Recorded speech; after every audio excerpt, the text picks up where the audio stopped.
So here we are. Got my Flytrex Live stuff, and got my Phantom 2 Vision Plus sitting here. I've never opened this, never even turned a screw on this in over 300 flights. Looking at this angle of things, I mean, I can see that it's kind of dirty. See the rubber feet got a little bit of wear from the few times that it's landed on the ground.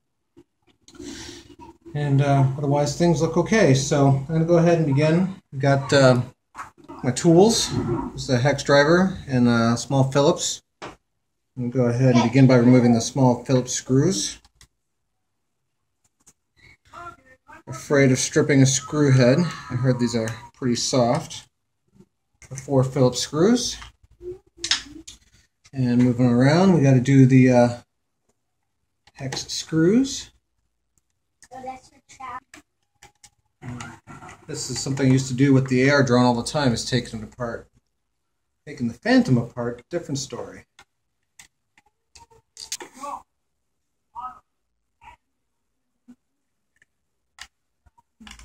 Here we go. It's a big reveal. First time this guy's been off.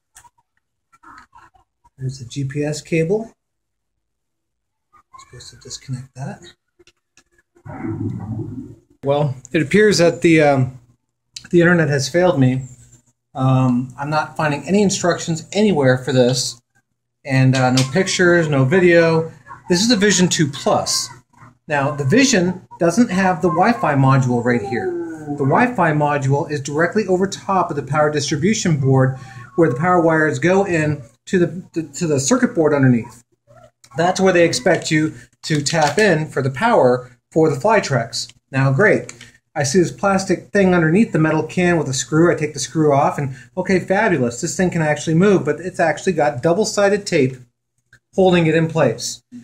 This antenna wire was a little short, so I've removed it, but right now I'm in the process of carefully trying to pry it up and away from the board so I can gain access. And all it's doing is putting stress on the double-sided tape. And it's coming, but you know, it makes me really nervous to have to do this, especially when there was no disclosure in the instructions anywhere. I mean, obviously I cannot be the first person that has done this, but it appears that no one has posted video of it. So it's got some pretty aggressive double-sided tape. And I'm trying to make sure that I'm being careful not to put stress on anything else. Now, the NASA controller is right up against it, so I'm just underneath wedging my way among the double-sided tape here and there. I just broke it free from that double-sided tape on that side. And there's no cabling that's too tight. This one I could unplug, but it seems okay. There we go. It's got a nub on the other side. I'm not going to move the camera to get closer. I'll see if I can move this closer. But here's what you can see. There's the double-sided tape that was holding it, and it's revealed the power distribution wires. Now, would have been nice to know this in advance that I'd have to do this, but whatever. Figuring it out. So, on to the next step. This is the power distribution spot where the power is needed to be soldered to for the Flytrex. And this is the Wi-Fi module that's in the way. It's held by the single screw that I've removed, not on the video, but it was held by double-sided tape. It just would have been nice to know, hey, double-sided tape, there's no hidden screw in here, it's not like a laptop. Nothing's press-fit in an awkward fashion. That's where the SIM card's got to go.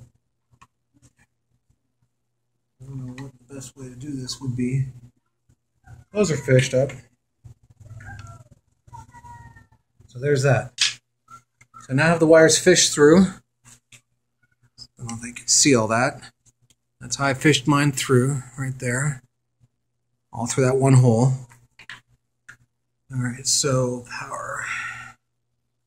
Well, my idea is try to get that over on this side somehow. Twist that up a bit. And solder those wires on. So we're going to do it just like that.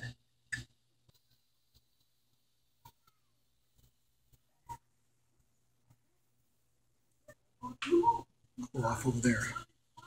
In theory, We're going to have power.